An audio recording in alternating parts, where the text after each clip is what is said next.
Hello and welcome to International James Bond Day 2025.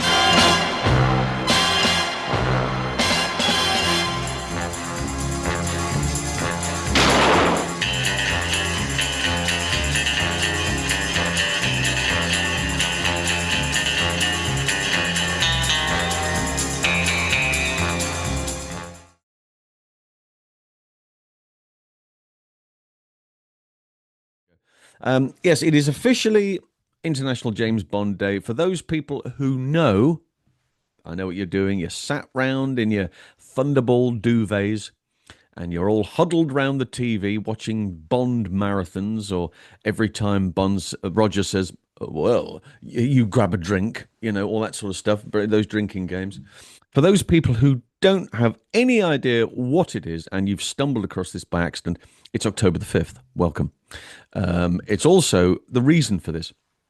Dr. No was premiered on October the 5th, 1962, hence International James Bond Day.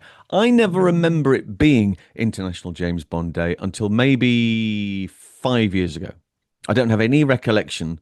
I've looked through my Facebook memories as well. I have no recollection whatsoever of anything prior to about 5 years back and people going, oh, International Bond Day. No, I just remember it as being a day that people would often celebrate their Bondum. And it was always October the 5th. But then it got titled and given that title of International Bond Day.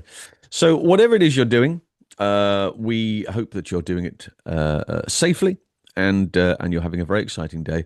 And we hope that you're all going to have a super, super time. My colleague, of course, in the branch office is... well, I don't know. What are you doing for International Bond, apart from talking to me, which seems perfectly sensible under the circumstances?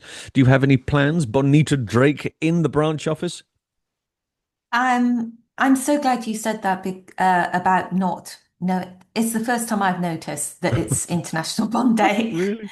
Yes, she's Yeah, a and Bond fan instead. We got together because she's a Bond fan, and now today she's gone, International what? Really? How bizarre! When's this happened? Oh, for God! Come on, Bonnie, get it out.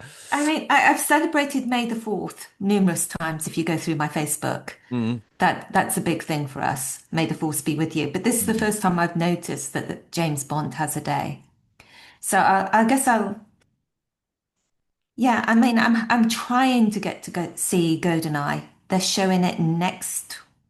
They're not showing it till November, I think, in Oh, in Sweden. I Sweden, don't I know saw why. it. What day was today? Sunday. I saw it on the Friday night. It Did was you see a difference with the yes. cut? The cut when I was at the cinema, we saw the PG. No, we didn't. We saw the 12 certificate cut. Right. This particular cut is a 15. For these ones, so they have created a 15 certificate for this cut. I saw this cut in what would it have been? It would have been probably 98, 99, something like that, maybe. And it was on Laserdisc in the States.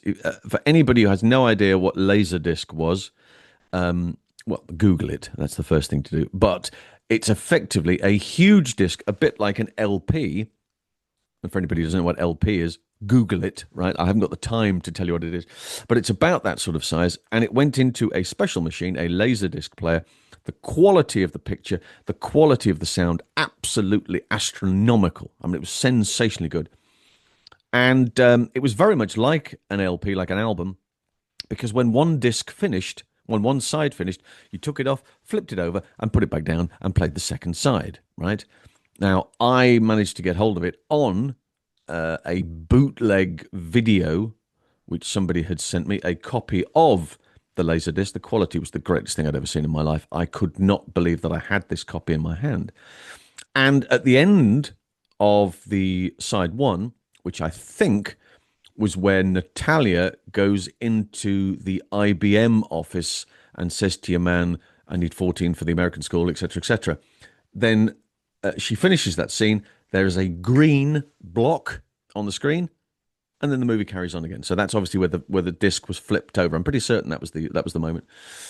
And it had the full cut, the full edit, which was the fights, extra fights, um, I think there's an extra Xenia scream as she's reaching climax with her murdering moment, and there is the headbutt, which is it's quite an important moment, I think, for Xenia particularly, because I got up until that point. There's nothing to say that she wasn't. I mean, she's a very, very fine hench person, but that moment where there is a swing, she stops it and she says to Natalia, "Wait your turn," bang, and then hits her with a headbutt, and then gets back to the fight. That's quite an important moment. That was cut, and the Bond Trevelyan fight cut. So we never saw that until many, many years later on that thing. And on Friday, there it was in all its glory. All of it, all of it, all of it. Do you know the one thing that bothers me about that movie? I love everything about it. I love its sort of Keystone Cops approach to mass murder, which is you very rarely see blood anywhere. In the tank chase, the tank is rolling over cars. Cars are flying through the air, and everybody is getting out of the vehicles and running away. Right? There's no injuries in these crashes whatsoever. It's a real family fun sort of yomp in a Bond movie. So the Tiger helicopter is stolen from the ship, right? By Xenia and the guy who is pretending to be the Admiral, who she's killed moments earlier in the bedroom, right, on the Manticore. And when they arrive on the ship, there's the Admiral in all his finery, hands over the ID, and the guy says, "Admiral, mademoiselle," and off they go. And they are the same height. And then he says, the guy announces to the crowd, "Please get in position for the demonstration of the aircraft. Here are our pilots," and they walk out, and they are the same height. Then the helicopter flies off. And then it arrives at Severnaya. Xenia is flying it, and Ourumov is her passenger, and he's 2 foot taller than she is. I don't understand. Is it a separate person? Is it somebody just employed? It's never made clear, and that cut, that edit, gives the impression that it was Ourumov and her the whole time.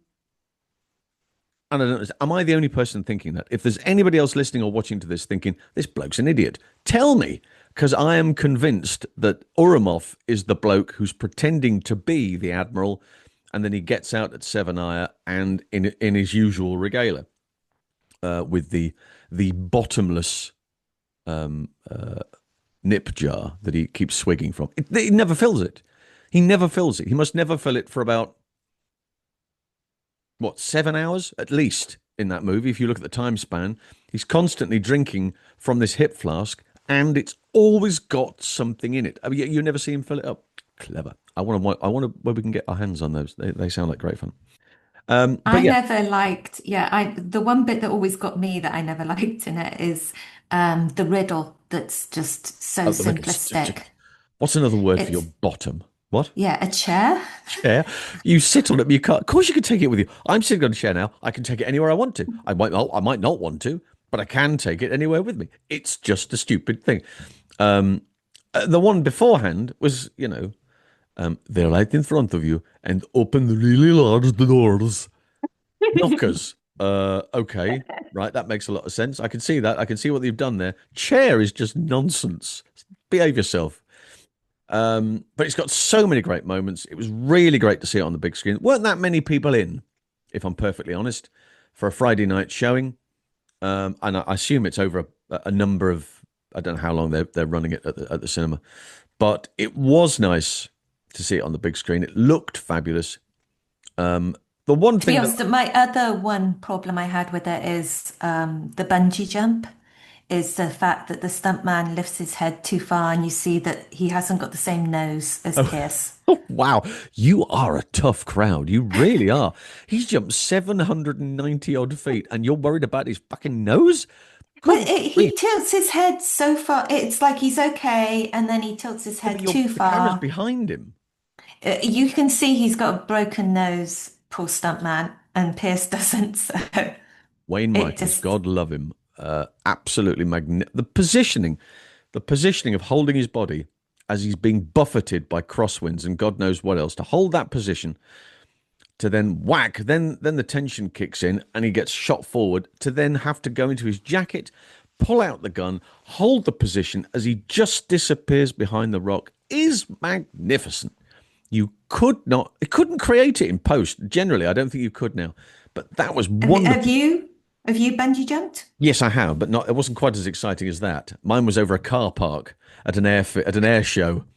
Yeah, mine was too. I took my glasses off because I I took my can't soul see a out, great distance. But I tell you what, I could see the ground. So and it comes up quite horror, quick, doesn't shock. it? From the top of the crane, I could still see the ground even with my glasses off. Let's see if we can talk heights here. If you've gone higher than I did, or I went higher than you. How tall was your crane? Do we know? I think it was, no, how tall was yours first? Mine was 160. Ah, mine was 180. Oh, look. Now the thing is, it doesn't matter between. I appreciate that when you're up there, that 20 feet's going to make all the difference, right? So it looks like it's an oblivion that you're jumping into, but when you go, it still goes, and the floor comes up, and then it goes back down again. Um, It hurt my ankles. Some yeah, people say their head hurts and stuff, but because to it's the me it was my whiplash. You get ankles. whiplash. That's the issue. And I was quite conscious of that. This was years. When would this be? 1980, 87, 88, probably. And I did get a bit of neck pain. But the guys, I was wearing a quite a. It was October time. It was quite a heavy coat I had on, and I had it up to here, and I think that kind of helped me a bit because it was a bit of support around the neck. But yeah, whiplash. If you're going to do a bungee jump, nobody ever tells you this, but you're quite right. You will get twingy ankles for a few days, and if you're not careful, you are going to get whiplash when it kicks in. I know that the adrenaline will give you all the will in the world and all the love in the world, and then the adrenaline will wear off, and you'll be in Sainsbury's somewhere, and you go, "Ah," and you'll just collapse in the I tin remember dial. that they weigh you before so they know which rope to put you on. Well, they weighed me, and I remember that I argued with the bloke Oh, you because, didn't. You didn't argue yeah, about because I thought, poundage. yes, Well, your I thought scales I are was, clearly wrong. and I was arguing. I said I'm lighter than that, I'm not and having that. I'm not he having said, that. yeah, and we were arguing back and forth, and he said, look, do you really want to be on the wrong rope just so you can say how much you weigh? And I was like, okay, yeah, put me on the right rope then. Also, there's But secure yes, I people, and was we close at arguing. 9 o'clock. So could you get a shift on, please? Um, yeah, it was quite a day that, but it wasn't as exciting or as lengthy as the jump that Wayne did there. I always wanted to see that lovely shot of him arriving, and then as the scene goes away, you see that he's fired the pitong, he's got to the thing. How does he get off? How does he get his feet out? So he's got to hang on to the pitong Mm. at one end. How's he going to get his feet? It's all very complicated. None of this is mentioned because you just go on to the next scene, which is fair enough. Maybe he's got a from Russia with Love spike in his shoe. Oh, I Maybe. see. And then cut the boing, and the rope will go back to, and then injure somebody upstairs. All right, okay. No, I'm prepared to accept that's fine. But yes, if you haven't seen GoldenEye, the 30th anniversary, go and see it. It is available in all major, I think it's all major ones. There's Odeons and all these other places, all these other places, like I know what they're called. I haven't a clue.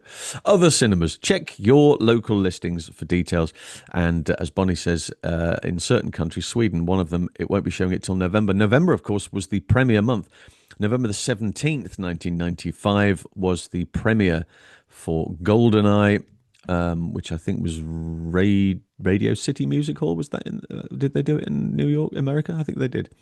So yeah, if you get to see it then, that will be exactly 30 years to the day. It was quite exciting because I was with my dad, Bob, my friend Bob Foster, who came with me, and Chris Johnson and his children. And we met Chris on Goldeneye when we were going to see Goldeneye, and of course the whole Goldeneye thing was just magnificent.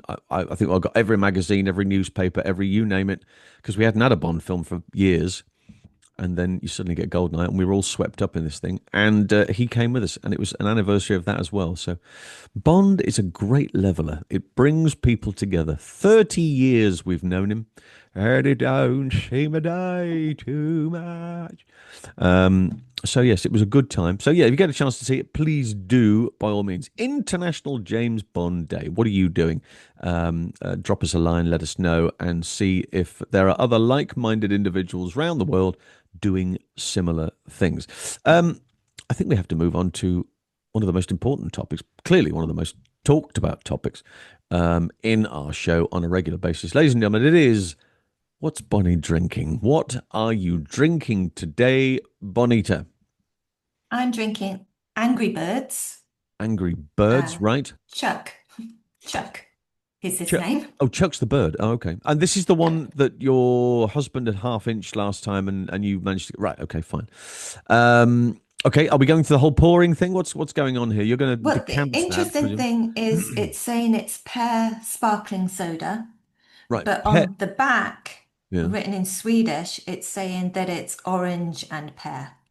So that's Right. So interesting. pear, if memory serves, Mhm. is a clear color, very much like lemonade. And maybe they've. What does it smell like? Oh dear. Um, Well, that's not a great start. cheap candy. Cheap, cheap candy sweets. Okay. Yeah. So pear is a clear thing. Orange, obviously, there for the color. Let's have a look at the pour. What color is going to happen in the glass? Oh, it's like Oh, champagne. it's urine again. Cool. No, I'd say that was champagne. Well, you want to stop buying cheap champagne, very clearly. I think that's the answer there. Mm. The And suspense is killing me. it just tastes like pear. Oh, it just tastes like pear. It's okay. Yeah, just pear. Is it safe to say it's Yeah. a bit of an anticlimax? I was Yeah, expecting it's got kind of cider feel to it, but not without the kick. So pear cider. pear cider. Well, Angry I Birds. don't mind that. You happy with that? You okay with that? Yeah, I don't mind that. I was going to ask them to do better, but I mean, if you're happy, that's the main thing. The consumer is the fact here. If you genuine, it doesn't matter what's on the can. If you like it and you're perfectly happy with it, then that's got to be a win-win situation. So we found out what Bonnie's drinking. That's very good. Now, We were thinking of doing something if we hit the 5,000. when okay, when we say we, let me just go back a couple of episodes, if I may. There was a suggestion that and I think I'm probably made all of the things that Bonnie drinks. God love the woman, but all of the things that Bonnie drinks are very, very safe. They're very safe. They're very non-alcoholic because she doesn't drink booze.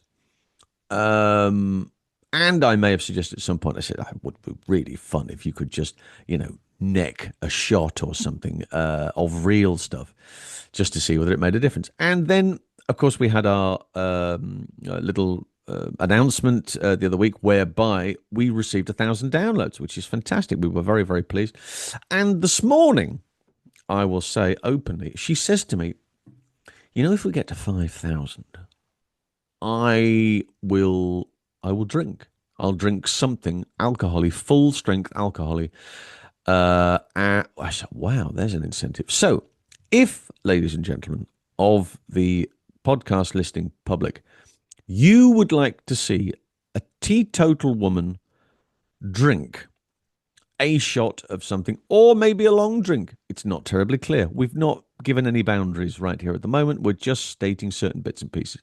If you would like to see her drink full fat alcohol for the duration of an episode, we need to get to 5,000 downloads pretty bloody quickly, because I would like to see it very much. I think it would be hilarious.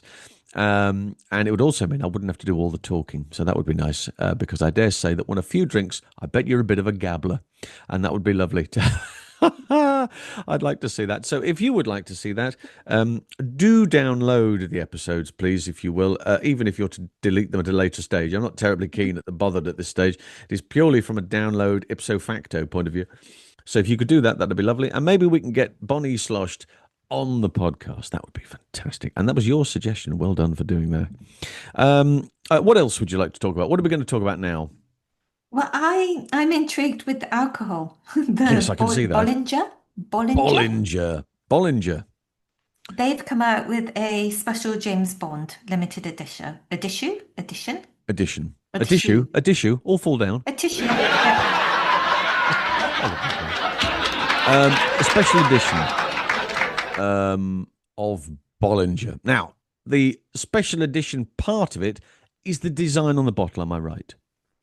The labeling and the packaging Yes, is but it does look like they spent more time on the cardboard box right packaging rather than the bottle. because they've had to license. Not that I'm complaining. No, no, no, no. But they would have had to license the gun barrel shape because that's it certainly was, and I don't know whether that's the same anymore. Maybe somebody can tell me. But in the days of Eon, you remember them, and Danjak, it was all anything that had a gun barrel on it was licensed, and you could only use it if you had permission to do so, etc., etc. Or maybe you had to buy the right to it. I don't know. So there's a gun barrel thing, and it's like a greeny, blacky, greeny bottle, and they've got some labeling on it. How much is it? Do we know? No. It's strange. I've kind of Googled it and I've gone to places and it seems to be a ridiculous range of how much people are selling it for. Oddly, what And tends to I, happen, as with most places, if you have to ask how much it is, you can't afford it. I think that's is safe. it expensive? I've never come It's across. it's ludicrously expensive. Yes. Oh, okay. Um, and again, this is not a bad thing, but and I'm not really a bit of a snob when it comes to champagne. I know champagne. I like champagne. If it's there, I'll drink it often. There was a time when I tried desperately to get into places just so I could have a little go on the champagne because people walked around with it on trays, They had glasses of stuff. It didn't matter what it was. I just liked that whole fizz thing. And the problem I had with it was that some of it, which is lovely, gives you a little sweet tone, and some of it, which is not so lovely, but suggests it's quite nice, certain brands, and they leave a terrible dry taste at the back of your throat after you've had two or three of them.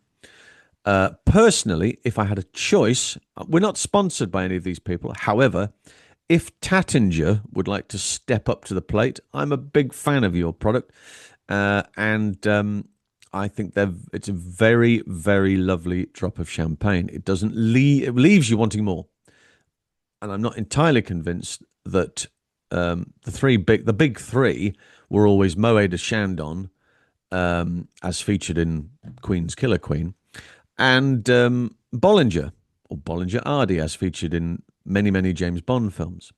As Georgi Koskov said, Bollinger Ardy, the best. And maybe he's right.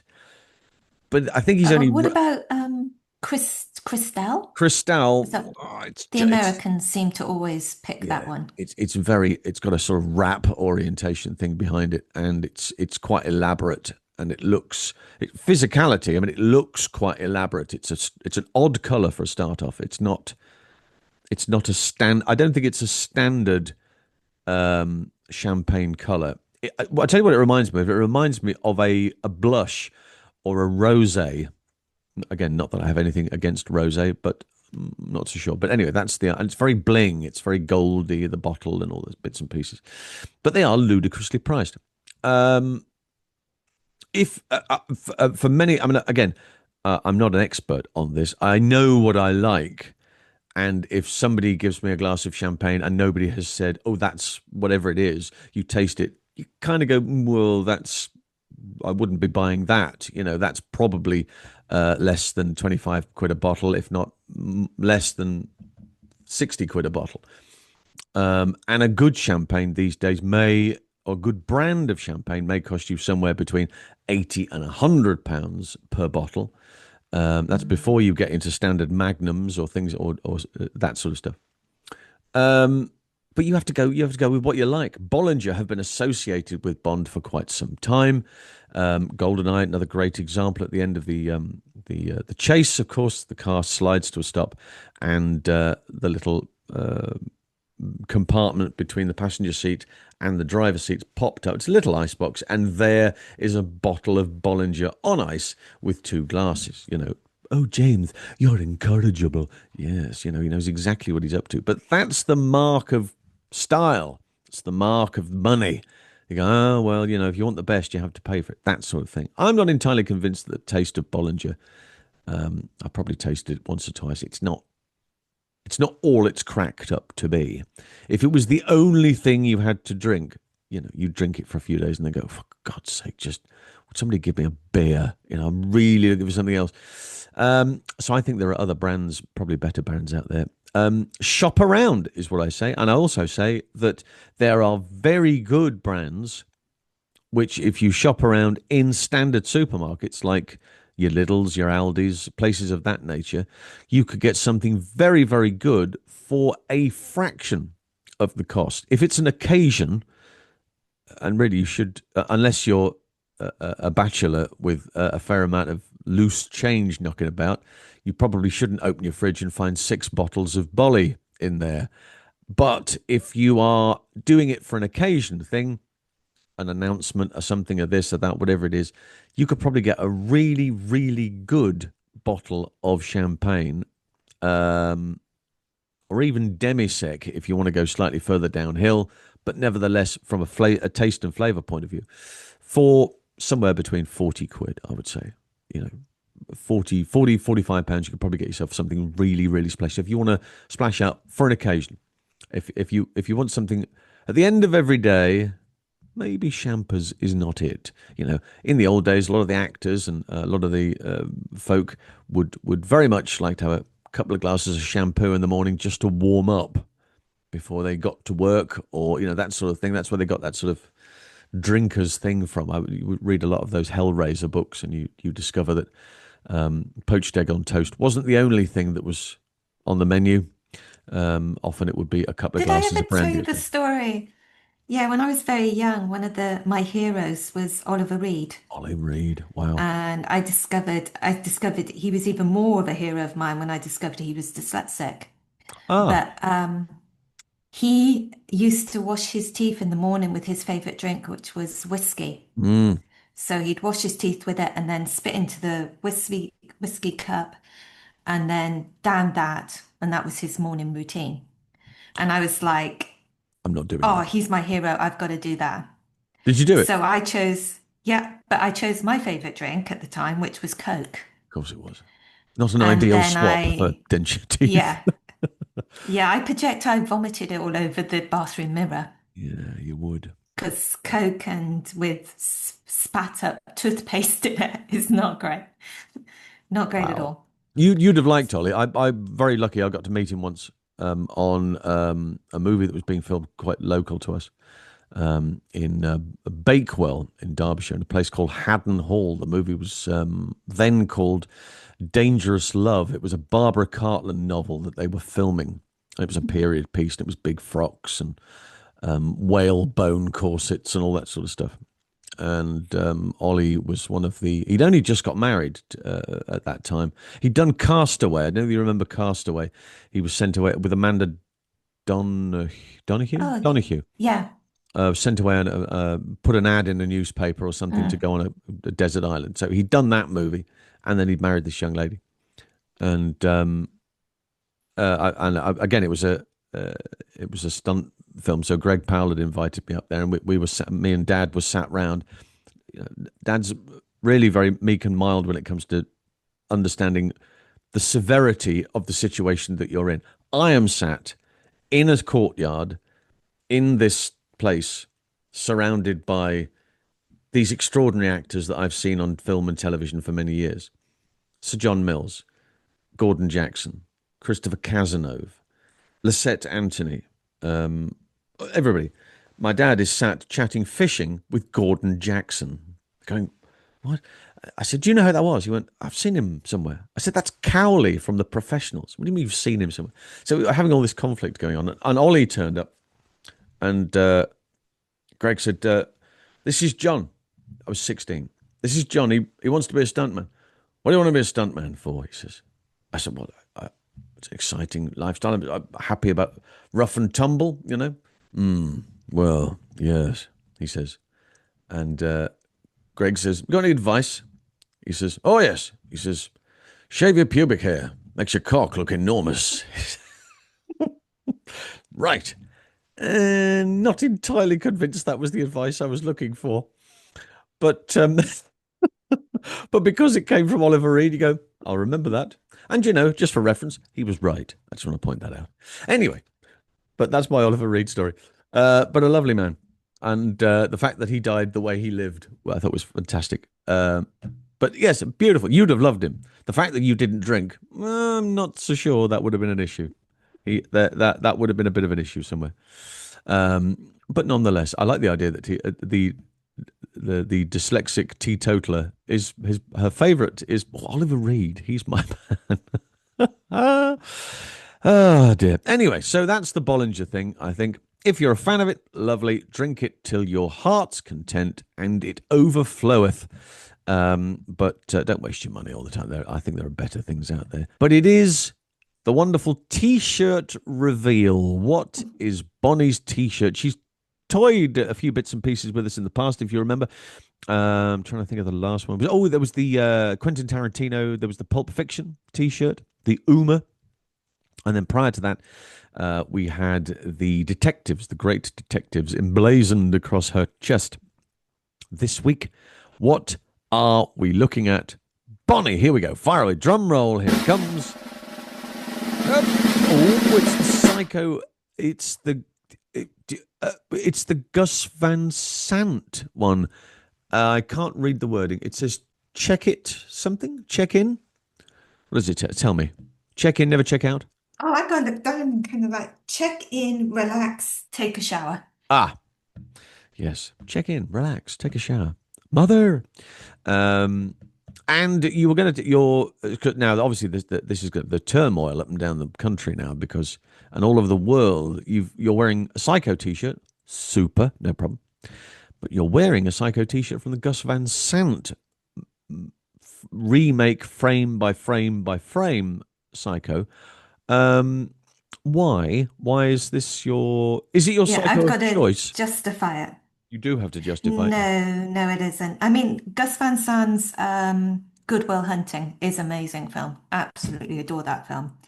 Not a fan of Gus Van Sant's otherwise. No offense to the guy. No, well, But yeah. I think I bought this t-shirt when I was going through a Vince Vaughn period of time. So I think that's why it's in my closet. What are you wearing that for? I'm going through a Vince Vaughn period. Okay. Vince I do Vaughn. have my moments with like different You sort of. do. I've never heard anybody say that they were going through a Vince Vaughn period. And yet here you are. You're the only person I think I've ever. I don't think even Vince Vaughn's gone through a Vince Vaughn period.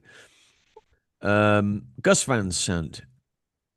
Now, I will say you I give him praise about Good Will Hunting, but with the greatest respect to him, not that he deserves any, but with the greatest respect to him, that, according to the stories and according to the behind the scenes stuff and according to all the bits and pieces that ever turned up, the script that turned up, written by the two lads who, you know, the two leads who we've never heard of again. Do you remember those two? The Affleck and the other one was one of the greatest scripts ever written, according to everybody who's ever seen it on the picture. And Robin Williams couldn't believe his luck and thought it was just spectacular. And they allowed him to play with it. And all of those great moments in that picture, the words are there. The words are on the page. I'm not don't sure that the forget, director would have helped a great deal, yeah, particularly. don't forget Stellan.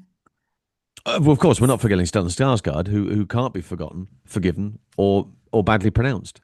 Once you know it's Stellan Skarsgård, you don't fall about with these sort of things. But no, I think that Gus Van Sant, I don't think there's anything particular in that movie that really, really, really accentuates what's going on from a directorial point of view. All of those great performances are because it's really well cast. All of those performances are because the words are really, really good. And I think that's I do massively like important. how the fight scene is shot. And I know you probably know more about it than me if it's been done before, but I do like the different speeds Yeah. Ah, yes. Yeah. in the fight scene. No, And I that was do that was clever. like And I do like the framing in when Matt Damon meets Stellan Skarsgård for the first time in the interrogation room and he asks to light his cigarette. The hand, just having the hand come into shot with the flame Yeah, and yeah. everything else in the background, it looks like a painting. It's obviously been inspired by a painting. Uh-huh. So I'm going to give Gas, no, I don't like the guy, but I'm going to give him his points for Good Will Hunting. What can I also ask why you don't like him? I think he's a bit of a hack. Yeah. No, I think that's fair. Yeah. No, yeah, no, I think that's And absolutely right. Just a really bit of a. He's also, um, and that's and only what he something. did with what he did with Alfred Hitchcock, he had Oh no well, idea what he was doing. I can't. But again, it's been green lit.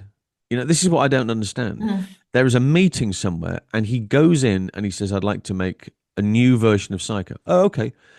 What a reimagining of what's going on? No, no, no, no, no. I'm going to take the original 1960s picture and I'm going to remake it frame for frame for frame. The exact same shots that were done in 1960, but I'm going to do them in color and I'm going to do them with different actors and actresses. And I'm going to change just slightly some of the extra bits and pieces here. And then I'm going to suggest what might have happened when Norman was looking through that hole in the wall and all that sort of stuff. You're going, why? What is the point?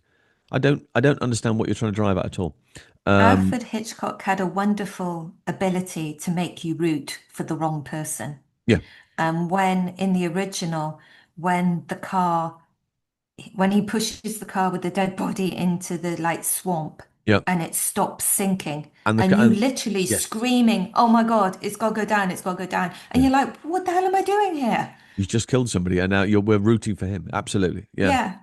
yeah. No, it's really And cleverly that's done, not, but I don't yes. I don't And he think did that a that remake of it. numerous times. I No, love Alfred Hitchcock. And obviously, at my film festival that I work at, Light Till Dark, we're showing Never, North by Northwest.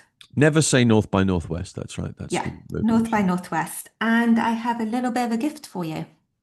You have a gift for me? Yes. You can't give it to me. We're thousands of miles away. What's going on?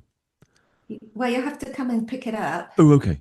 Oh, look, I got merch. Oh, that's nice. Love it. Really. Oh, I shall wear that the whole time. That's magnificent. Thank you so much. That's lovely. Oh, I love it. Light till dark merch. Because I tell you're you what, coming to, yeah, you're coming to Örebro again. I am. I'm coming back to by popular demand. I want to make this very clear. The people of Sweden have got together. They went to the Queen and they said, "Look, Well, the king. well, Yeah. yeah, him ideally, but I thought I said the whole family's been involved in some shape or form. We had such fun last time. Wouldn't it be great if that bloke came back over from England?" And very, very kindly, he agreed and got in touch with you. And you said, well, that's not a bad idea. And you got in touch with me. So I think it's lovely. And I will be back in Sweden, in Örebro. Örebro? Örebro. Well, I say Örebro, but Well, whenever I say anything that isn't Örebro, you go, you mean Örebro. So I'm going to say Örebro. I will be back in Örebro between November the 5th and November the 10th. So I'm going to have some time over there. That's lovely. Doing the and like, we're gonna set you up in a little studio. yes, yes. They're gonna crack whips at me and make me work. Apparently, while I'm over there, going to crack whips, getting some podcasting done. We're going to get some bits and pieces done. That'd be lovely. I've never had a remote studio before. This will be quite nice. Oh no, I did have a remote studio before. It was a hotel room and it was really noisy. So this is soundproofing and all your special bits and pieces inside the fabulous theatre, the cinema complex that they have there in Örebro, which is the wonderful theatre, the Roxy And I Cinema. think just for our listeners, we can actually say one of the films, well, a couple of the films. The one I told Go you right today, if ahead. you want to Go go right for it. ahead. Well, one of the movies that she's told about today, which kind of came out of left field, really. She threw a name at me a week or so back, and I thought, oh, I wonder why would she want to get in touch with him. All right, well, I'll have a go, and I sort of put the feelers out to see if I can find some contact. And then this morning, she literally says to me, one of the movies we're showing is Megaforce. I went, what? Megaforce, the Hal Needham movie. She went, yes, with Barry Bostwick as the guy who's the lead in it. I said, my God, but that's a motorbike movie, a big stunt picture, and one of Hal Needham's movies that he did in between 82. Am I right in saying it's about 1982? I I think think it it's is. Yeah, after it's around Cannonball then. Run and before Stroker Ace, which was another Burt Reynolds picture they did about car racing. So I think it was between the two, and then before the second Cannonball Run. Um, so yeah, they're going to be showing that, and most importantly, the movie. If you've never seen the movie, is great fun. You have to take everything with a pinch of salt. It's a fantasy adventure type thing, right? But for me, the excitement about the whole thing, firstly directed by Hal Needham, which is huge fun. But there is a brand new documentary which is being shown as well to coincide with the screening of this. And I'm really excited about that because I've always thought, and I spoke to on my podcast Mike Runyard, who was one of the stuntmen who worked on the picture with his motorcycle skills. And he said, boy, were there stories on that picture. Now, there's a distinct possibility that there's going to be some great footage and behind the scenes stuff and interviewing what goes along with this documentary. So that will be really guys. And I know I've been asked to host that, which is rather nice. So I get to do that as well. So yes, if you're in Sweden for the first 5 days or between the 5th and the 8th, come over to the Light Till Dark Festival and come and see us over there. There's a feast of stuff to see, including a screening of Megaforce and a screening of the documentary, which would be rather good as well. So there's a whole bunch of bits and pieces. We So also have Full Metal Jacket, and we have the editor of Full Metal Jacket's going to be there, is he Martin doing? Hunter. Is he doing the? Did we get around to the DVD commentary thing? Is he doing a live commentary? He's either going to do a live commentary to Full Metal Jacket or Event Horizon.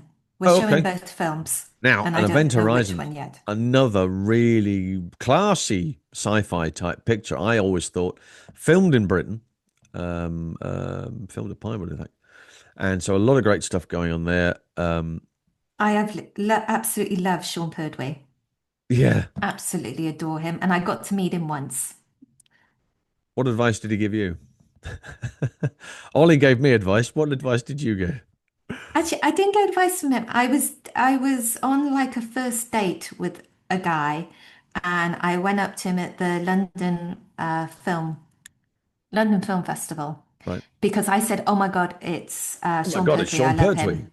Right. And the guy I was with said, "Go up and ask him for an autograph." And I did, and he was absolutely lovely. His wife, who is absolutely lovely and beautiful, she spoke to me for a bit.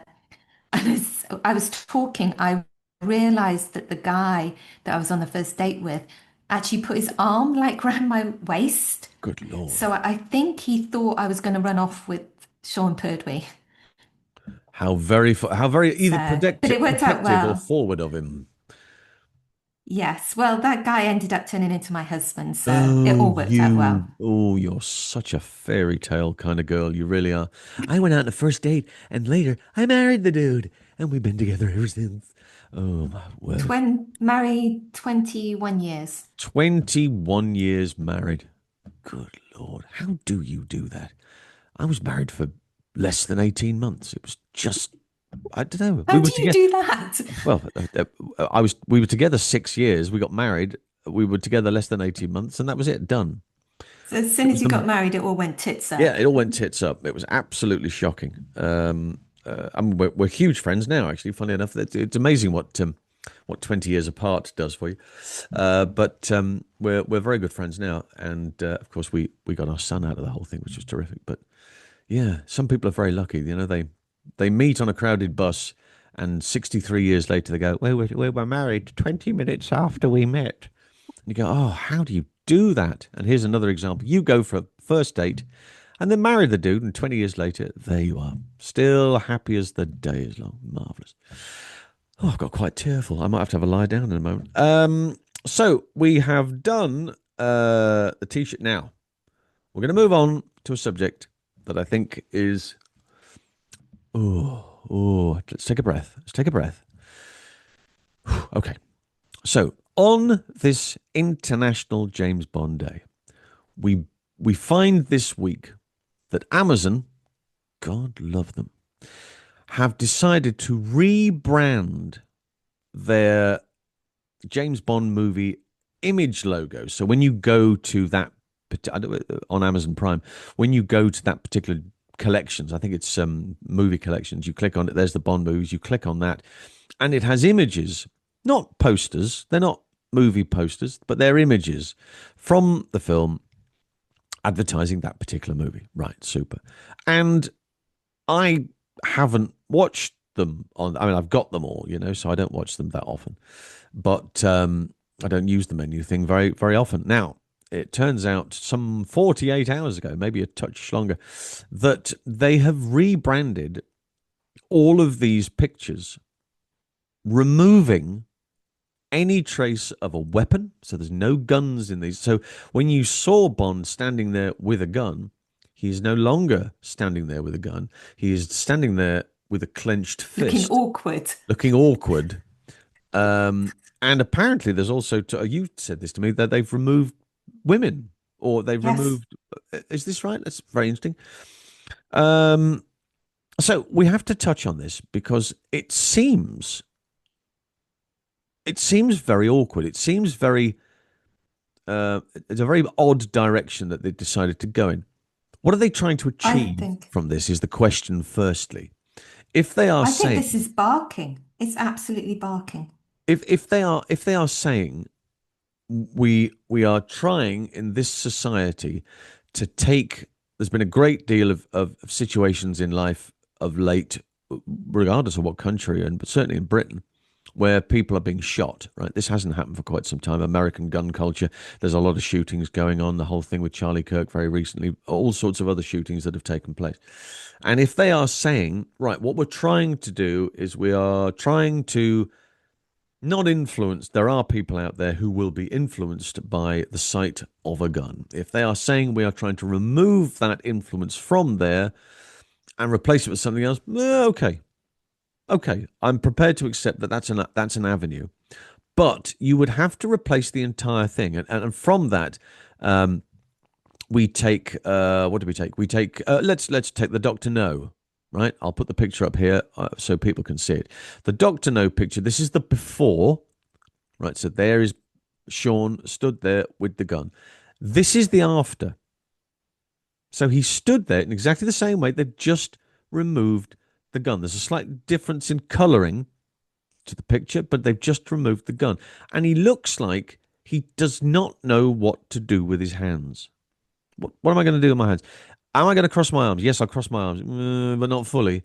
I'll cross this arm, but not that one. It just looks really odd. So they've done that with a bunch of them. There's a couple of the Pierce Brosnan ones which kind of work. The GoldenEye one looks weird. Yeah, a GoldenEye, again, it's a cross-armed thing, and it's a not cross-armed. Yeah. It's a very odd thing. But because they've took the gun out on GoldenEye, it looks like there's something weird going on with the collar of his shirt as well. Yeah, because they've had to replace it because the tip of the gun would have been crossing that, so you wouldn't see it. But then you then think, well, who have they given this to? And it looks like it might be some Saturday kid who's come in and they've given him a bunch of paperwork and some technology and said, right, sit down here.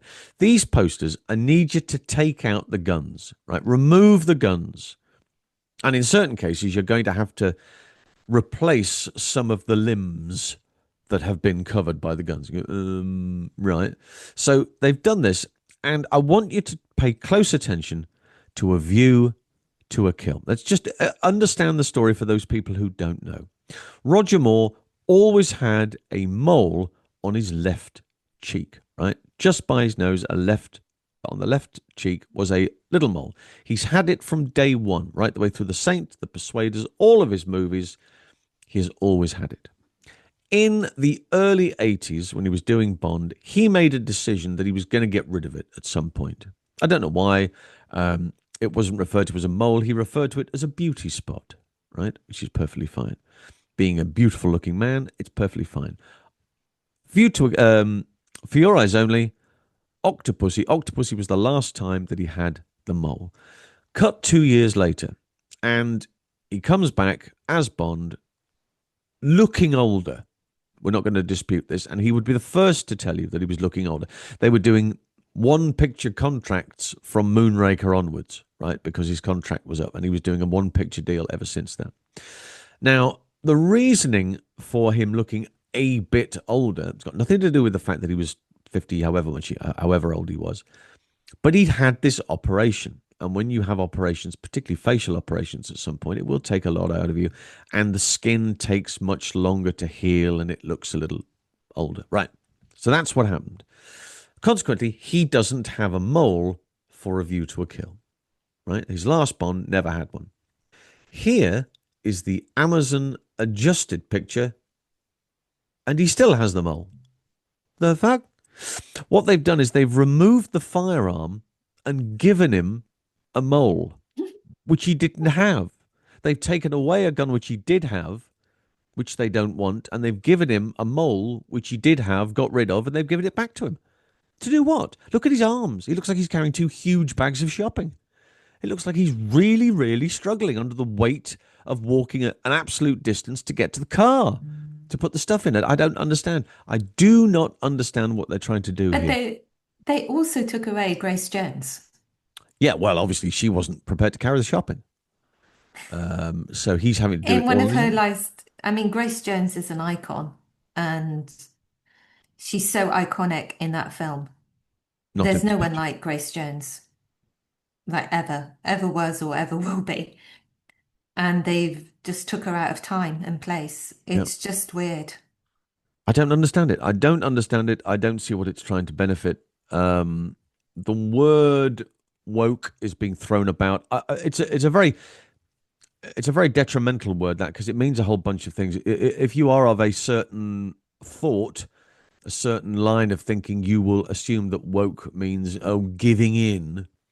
When in point of fact, often it will just mean, well, you've just got an opinion that you're strong with and you're prepared to hang on to that. And there's no harm in that. If you think you're right, well, fair enough. If there's an argument to go along with that, or just trying to bring everything together and make it slightly better than it was originally.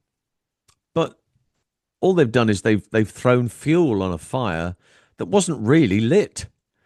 In this instance, there wasn't. Now they've just thrown a huge box of fuel all over it. There's a fire 12 foot high, and it's causing everybody who goes anywhere near it to get burnt quite badly. So I'm not And entirely convinced. do you also freak out when you see the little thumbnail and then you go and watch the film? Do you freak out if there is a gun because you weren't prepared for No, it? of course not. No, I mean, but are there people in this world who will click on the picture and then see the fact that there's a gun in it and go, "Oh my God, I didn't realize there was a gun. Wow, they could have advertised that." I mean, what the hell, I just think it's lunacy, absolute lunacy from start to finish. Um, I realized that I realized we were living in different times. A little while ago, if you remember, they started to did they repackage some of the Ian Fleming books, and they were changing words in the book. Do you remember this? This was a couple No. of years ago. They started changing some of the words. Live and Let Die is a really good example. There's a lot of words in that book that you can't use these days. Mm. And they were amending those words and replacing them with other words. I mean, I do find it in Agatha Christie. I mean, Agatha Christie famously, the book, Then There Was None. Mm, That's like the third title that book has had. right. And twice the name was changed in her lifetime. The first time it was called Ten Little and the N Word, Uh-huh. and then they changed it to Ten Little Red, and then the word beginning with I. Oh, I see. Right. Okay. And Well, that you could. Oh, I see. which is quite funny that they thought that would stick, that nobody thought maybe that might not be appropriate at some point. Well, I mean, that's a really good example of having uh, changing the title from one thing, which now, of course, is considered offensive, full stop, to something that really isn't offensive because it's a slice of history. Everybody's played cowboys and Indians, right? Because Mm. that's what we used to do. The westerns and all the sort of bits and pieces, and that's exactly what they were. Um, I think there are more.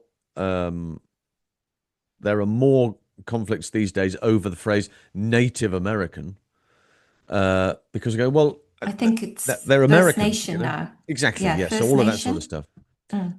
And I just think that, I don't know, what the concern is, what is this the tip of the iceberg with Amazon? What's to come next? What are they going to do next? Are they going Does to do this lead anything us next? to does this lead us to a vote? I think it should. I think we should be in a situation where now, at the time of Amazon taking over, there's a lot of people who were going, not so sure, not so sure, don't want all of these TV shows and blah, blah, blah, and bits and pieces and stuff like that. And we haven't had anything of that apart from Road to a Million twice, So there's all of that. And that's really the only game show type thing we've had, or the only TV series tie-in we've had. There's been suggestions of the Moneypenny Diaries. That's not happened. There's been suggestions of all sorts of bits and pieces that haven't actually turned up. But now we've got to the stage where they are changing what we've grown up with right the way through the whole thing. Is that something that we expected? And kind of on that note, I was actually grabbed by a fan in Sweden. Yes, Where a did he fan of grab you? ours. The A swine. fan of ours grabbed me and actually asked, "Are we going to cover the James Bond games? Is that something we would be interested in?" Well, we could do. I I've don't never played know. a James Bond game in my life. Mm. And I'm We did 53. I don't have really intend to start now, but we did have GoldenEye at the Light Till Dark end party because that's the way we roll. yeah. So maybe if we get that again or something, maybe you and I can play it and see how it works. Yeah, there was a couple of the only ones I mean, that was the big one, wasn't it? Mm. That was the one that changed everything. There are people who watch Bond movies nowadays because they started playing the N64 game, the GoldenEye game. But I wonder how many people remember the ones before that with Atari. Atari had I'm just trying to think. Is it Atari or is it N64? I can't remember. But there was A View to a Kill.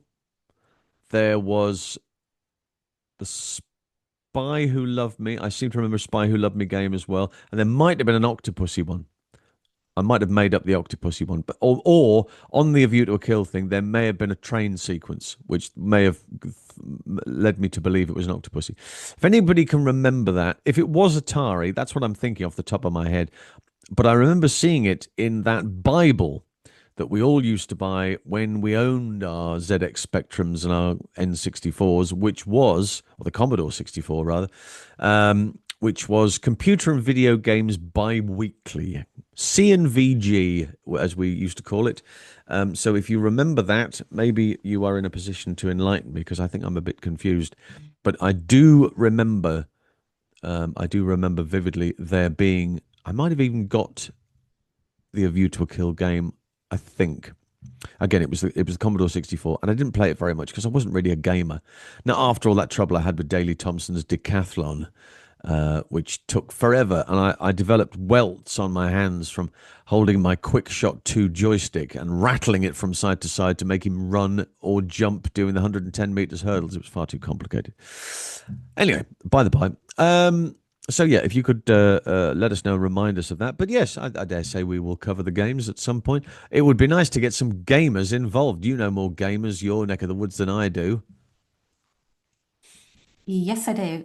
Sweden's actually quite big for producing games. I mean, Minecraft comes from Is it Stockholm. Swedish? I didn't So, know that. yeah, Okay, yeah, it is Swedish. right. So, yeah, there's a couple of really big games here.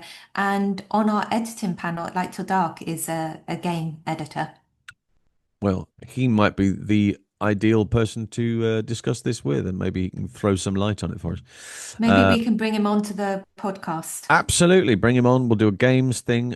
I will bring a friend of mine on who is a big gamer, and again, he's the person I always remember when he talks about Bond. He's a Bond fan, but he got involved through the Commodore, not the N64 game of GoldenEye. So maybe we can bring the two together. We'll do a little chat regarding games and Bond, and because there's a new game has come out not that long ago, so we can talk about that as well. It looks. I watched. If you go to YouTube, if you haven't seen it, there's like a half hour gaming what's the word I'm looking for? It's like an overview. So it's the screen, the actual footage from the screen and the things and the way that everything moves and the backgrounds and stuff. It looks gorgeous. I mean, I must say. So that might be worth having a look at for you Can you maybe gamers out put there. the, could you put the link in I will. on, Yes, I will. cool.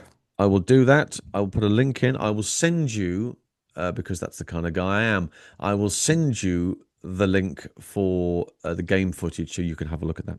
Cool. And we'll do all of that at some point. Right. What is the next little thing we want to talk about? Is it about, oh, I know. Here we are. Yes, it's We're back to regarding, casting. we're back to casting and we're back to the unknowns unknown. Yes. Let me read a part of this, if I may. Fortress Solitude, yes. Very interesting. A young now we have covered this guy before, but we're discussing the option here about. We did discuss when is an unknown, and when is an unknown not an unknown. You know, in the respect of who, what, when, why, where. Young Australian actor is being pushed to play James Bond. I'm going to stop there after that. Who's pushing this dude? Who? Who's pushing him? Who is pushing him to be next James Bond, right? And this will become apparent as we read on because we've also talked about elements of this with other actors.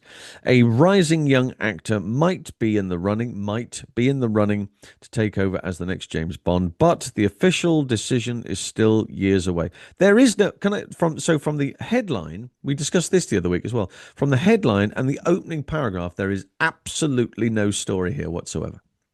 There is no. This is absolute a world of column inches speculation, which is our job, not theirs. Good grief. There is a photograph of Yon Man here, and I will then carry on. It says the hunt for the next James Bond has become Hollywood's version of the Hunger Games.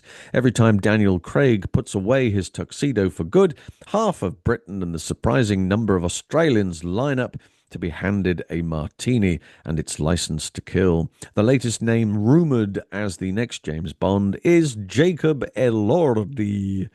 Now, we talked about him the other week because, yes, the 28-year-old Aussie towering at 6'5", and that's where I would stop right there. He's too bleeding tall. We've had this conversation before. I literally said to you last week, how would you frame him when coming into shot? You know, you have to rethink everything when you've got a bloke who's 6'5", appearing next to, you know, the hottest property actress in the entire planet, who just happens to be 5'7". It's absolute nonsense from start to finish, and I don't even know why we're doing it. Best known for Euphoria, Saltburn and Priscilla is being quietly pushed by Amazon as a serious contender. Says who? Amazon. Who Amazon? You know, it's not giving any of that information away. They then make a reference to George Lazenby because he's Aussie. Okay, I see that. No problem. And they Not to also mention, say, according to World of Real, which is where they've got their story from. according to World of Real, yes. Real, R-E-E-L, as in reels of film. But before you grab your Union Jack and shout, but he's Australian, remember George Lazenby, another Australian, already wrote the suit 1969's On Her Majesty's Secret Service. Not to mention Sam Worthington, who nearly snagged the role in Casino Royale before Craig ultimately won out. Elordi, I don't know why I'm doing it in Australian, but anyway. Elordi at least has that cold, detached air that Ian Fleming's original Bond exuded. Yeah, he's got that because he's taller than everybody else, and it's bloody cold up there where he is. And then you throw this in. This is the final paragraph, or the final paragraph I'm reading anyway. The conflicting reports haven't helped. Last week, Deadline's Baz Bamigboy. Baz, of course, 4 years working for your favourite rag, the Daily Mail, has always been there or thereabouts on the button when it comes to rumour. With the exception of the whole Finlay Light thing, which happened a very long time ago. Another Australian, actually, around the time of Pierce Brosnan and Timothy Dalton for Living Daylights. But he's always been, you know, well regarded in the media as, well, if Baz has said it, that's a really good benchmark as to where that information is coming from. Baz Bambi insisted Amazon was specifically looking for an unknown. This is where we had last week's story. British actor, an unknown British actor. By those standards, Elordi falls or fails even. I haven't got my glasses on. Fails on both counts. He's Australian, and thanks to the cultured juggernaut of Euphoria, very far from unknown. Yeah, I don't know. I don't think we need to concern ourselves with Jacob Elordi. As good as an actor he is, and I'm not disputing that, he's too tall. It is ridiculous to have somebody that tall. Yeah. And that the difference between 6'1", 6'2", and 6'5", it's not just a couple of inches. It's an enormous difference. Because as well proportioned as he is, and I've seen photographs of him, it looks like he towers over everybody, towers over them. 6'5" is remarkably tall for an individual, and certainly for a leading man, or certainly a leading man in a role like James Bond. So when we have I'm not fussed. Yeah, I'm not fussed on him. And as this article pointed out, I mean, he's hosted SNL. He gave an award out at the Oscars. He's played Elvis. I don't know. I know a tall lot of Elvis. people, when you either see his name or you see a picture of him, you probably don't connect the two. He's not well known in that way, but he's too tall. I mean, again, so yeah, the height thing, regardless of his, I mean, he's a very good actor. I'm not disputing it, and he does his job very well. But being 6'5" is a disability. I will use the word disability the way that I refer to all left-handed drummers. They are disabled, in my opinion, because traditionally I'm a right-handed drummer. And whenever I step down on a kit, particularly if you're kit sharing at a festival or something of that nature, and you stand there and you go, oh, for Christ's sake, the drummer in front of you is left-handed, which means my hi-hat would normally be on my left. No. It's now on my right because so it's all very confusing. Similarly, with Elordi being 6'5", the heightist mob are going, oh no, Tom Holland's far too short. But they're not saying, oh no, Elordi's too tall. I'm saying it, right? If you're going to cover all of the boundaries, all the bases here, if Tom Holland is too short, Elordi is too tall, and you need to make that very clear when you say these publicly. They're not doing that. They're going, he's too short. They're not going, Elordi's too tall. So I will say it for you, and that's my final point on the height thing. I don't want to discuss height again, really. Can we just have the right man for the job? Oh, and we also want to, because Sam, your mate, we'll get the bingo card out again, folks. Tick the box mark Sam Heughan. Here she comes. Well, I think there's this conspiracy going on because I sent you the story and now I'm trying to click on it to read the details and it won't load it. So it's either expired because the time's out, or it's rubbish and it won't let you in. But it It's was a bit of both, actually. Sam was talking about recently. I did not realize that he auditioned This is when back Daniel at Craig, I see, Casino Time. Okay. and he auditioned as well, which you pointed out he must have been really young when he auditioned. But Yeah. they said they had no chemistry. Okay, cool. Outlander star reveals brutal reason he lost James Bond role to Daniel Craig. Let me put my glasses on, see if it makes the words appear clearer. Good. No, it doesn't. Okay, right, fair enough. Outlander star Sam Heughan has revealed why he didn't get the gig when he auditioned for the part of James Bond in the 2006 caper Casino Royale, which ended up blah de blah. Heughan, who has garnered acclaim for his performance as Jamie Fraser in Star's period drama, was one of several actors who went out to try for the iconic role blah de blah. In a new interview with The Times, the Scottish actor has recalled his experience of being seen for the part and relayed the savage reason bosses apparently gave it the ultimate going over for a different reason. It was all top secret, he shared. The Bond people took me up to their boardroom. The casting director was there, producer Barbara Broccoli, and there Martin Campbell, the director, was there. There was a golden gun on the table, and they told me to do the scene there and then, and it was very, very odd. He continued before adding that he was told that he wasn't charismatic enough. Still, Craig proved to be hugely successful. Oh, okay. There's not giving a great deal more about. Hewan said that the part would be a great undertaking before he quipped, I know every British actor that's ever worn a suit is probably talked about in connection to the Bond role. He's quite right, too. So there was clearly something that the producers, Barbara, Michael, Martin Campbell, the director, looked at him and went, you're missing something, mate. There's something not right I've here. got a huge amount You're of not blonde respect, enough. for Barbara, huge Oh, amount you of like a respect for Barbara? her. But no, I'm sorry, they missed a. If they can't see what Sam's got, then they're nuts. Outlander would not be as big as it is now if it wasn't for Sam. And of course, the leading lady, who I'm not going to try to pronounce her name because she's Irish, but Claire and Jamie, that it would not be as big if it wasn't for those two. Right. And I think Sam would make a absolutely wonderful James Bond. Is And he I do unknown enough? love.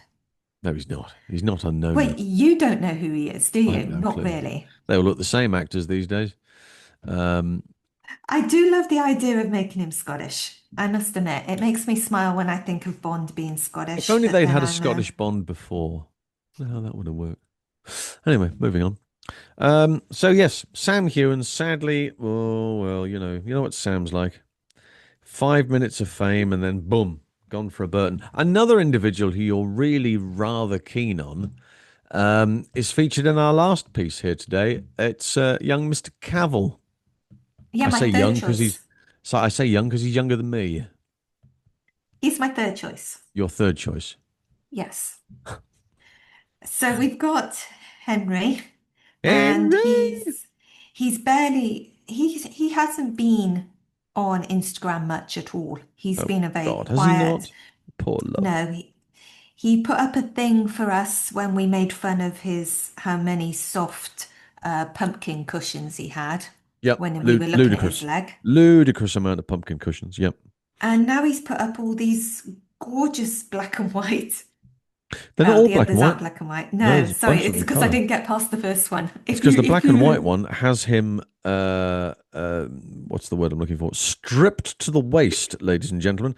The caption at the bottom says, "Endure in enduring, grow strong." And he is doing some sort of leg lifts.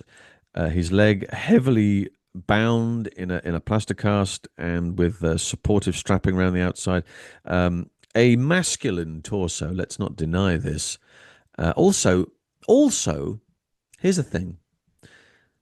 Um, it didn't ha- look that bad in the last shot we had. oh no, no, no. It looked like he had a little mark.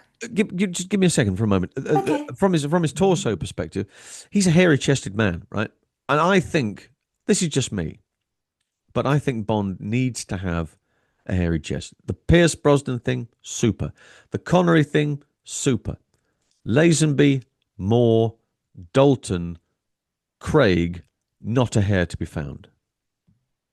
Or if there was hair with DC, I think it was shaved. But the rest of them, not a hair to be found. I'm not saying it makes them less manly, and this is from a very old-fashioned standpoint. But when I saw Goldeneye the other night, and there's that moment where Bond is in bed with Natalia, and he's lying on his back and he has this hairy chest. There's just something very, very masculine about the whole thing. Oh, yes, this is the Bond thing.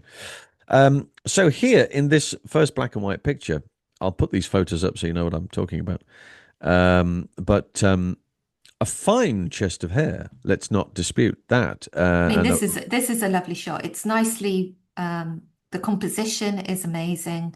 I love the black and whiteness of yeah, it. I like can we the stop fooling ourselves that you are remotely interested in the composition? Oh, the light's excellent. I think what they've done here is they've taken the punch bag that's on the right and they've just sort of pushed it out of focus a touch, focusing on the expression on Henry's face, which is very clearly driving him towards his goal of fitness. You are simply interested in thinking, Christ, I wouldn't mind giving that a go. That's all you're concerned about. Uh, but it's a very fine photo. I'm not sure. Who's the dude at the end? Is that his? That must be his fitness trainer, who's holding the Must leg be, I up for him. presume. And there's Yeah, I presume. a series of color photographs again of him working out, lots of hair, working out, flexing the limbs, and then one where he's holding his knee in a terribly sort of jovial, chatty, conversational type way. You know, you hold your knee and you're talking to somebody. That's what he's doing.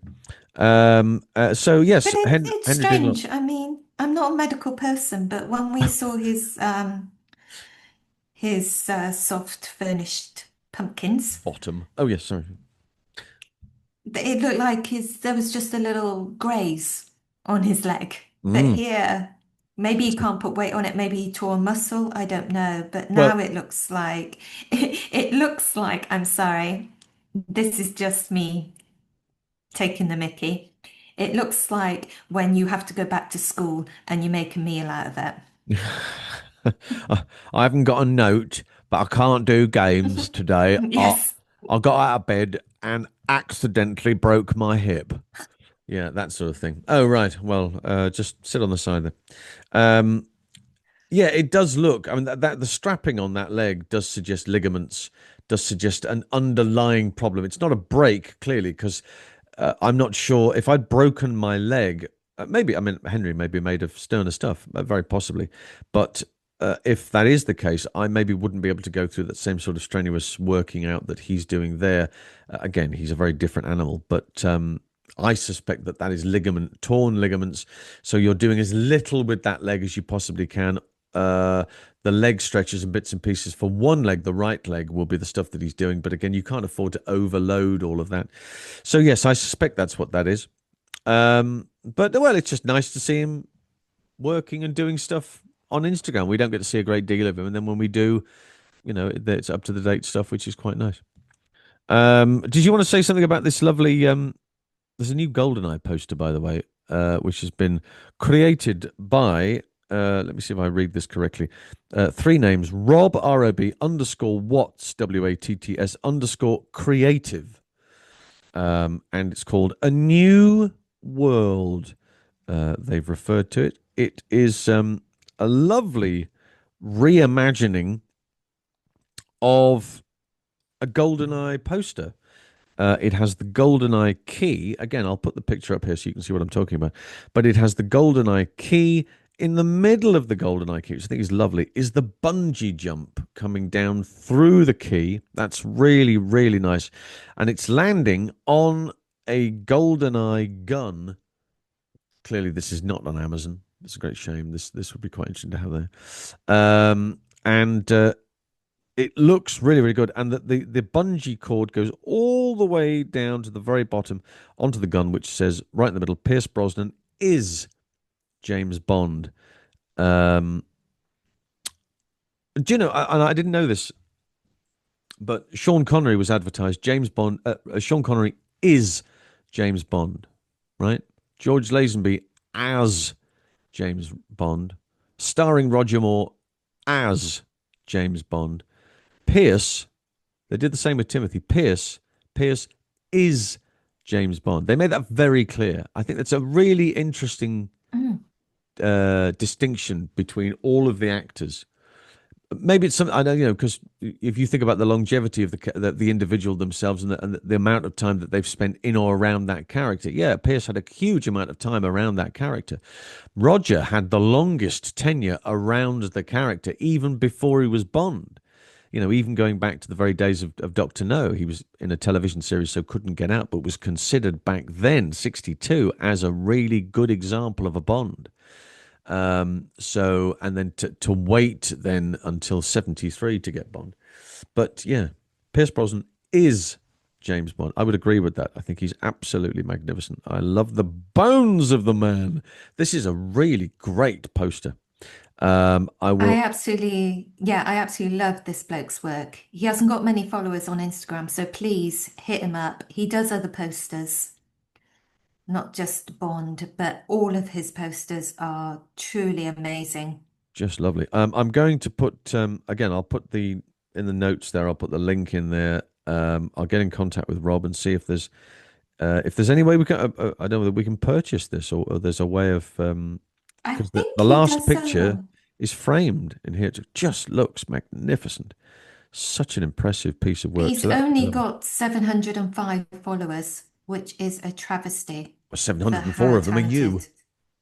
talented. You've just created Well, so I many know different you and accounts. me, you and me are in there, yes. Yeah, you and me is about it. Um, You can see he's got some lovely Roger Moore ones for oh your eyes only. yeah, I love the fact that see, the posters are so important. They're so this brings us back to the Amazon thing again, but posters are so important to pass on that message. And there was an individual who we lost this last week, a guy called Renato Cazzaro. Hmm. Renato Cazzaro, who was an absolute Italian, died last week at the age of 86.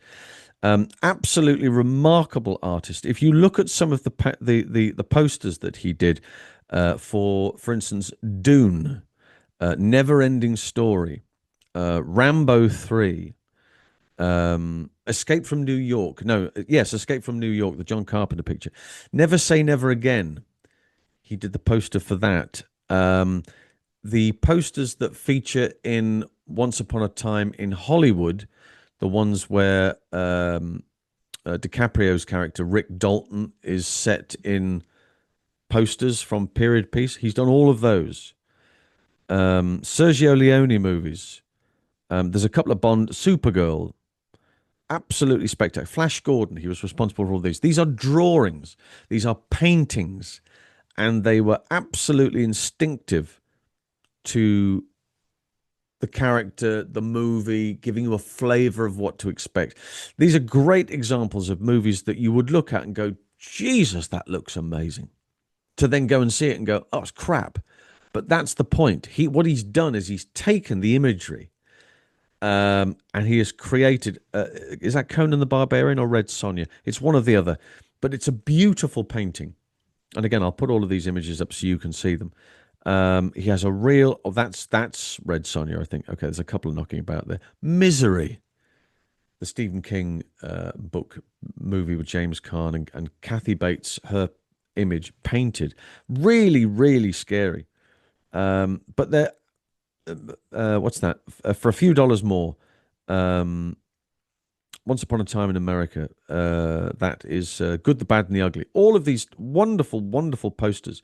The Magnificent Seven. There's a great picture painting of the seven stood walking towards camera. That's the image that he's captured. He did the painting of Gone with the Wind, 1939. This just remarkable piece of footage.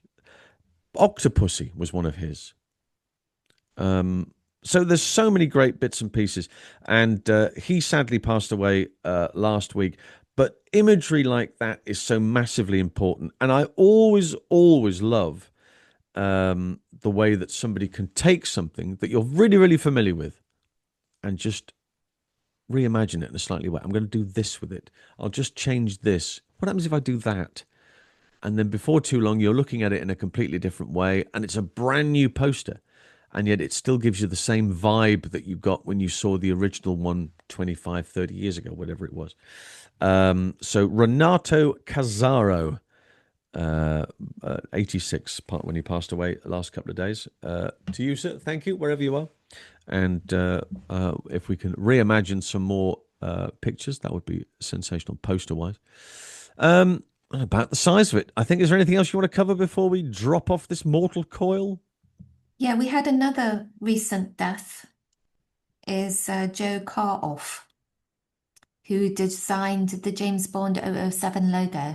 Ah, yes, of course, because it changed over time. I always remember seeing that picture with all the 007 logos Mm. put in, and there's slight changes to them as they get through the 80s into the 90s and stuff. He designed that originally, did he? Yep. I've just clicked over the story to you. Oh, Hollywood Reporter did a Hugh nice Johnny, write-up for him. Hollywood Reporter. Yes, you have. Look, you're really very, very good at this technology thing, you know. You know your stuff. Joe Karoff, designer of the James Bond 007 logo, dies at 103. That's a good innings by any state of the imagination. He also worked on iconic posters for West Side Story, A Hard Day's Night, Last Tango in Paris, Cabaret, Manhattan, and The Last Temptation of Christ. What does it say here? The unheralded graphic designer whose iconic creations included James Bond's 007 gun logo, posters for West Side Story, blah, blah, blah, etc., has died on Sunday at the age of 103. Karoff died 1 day short of his, 104th birthday at a hospice in Manhattan. His sons Peter and Michael told the New York Times. Oh, that's really sad. He also did cooked up the opening title sequences for such films as Bridge Too Far. He designed the poster for the 1921 Charlie Chaplin film, The Kid. Did he really? Wow. It's crazy how amazing some people's work that they left behind. Cabaret, Gandhi, Too Late the Hero, Few Dollars More, Fistful of Dollars.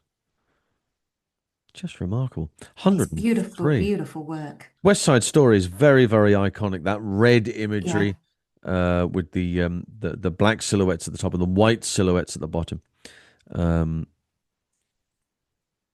yeah. And Last Tango in Paris is effectively the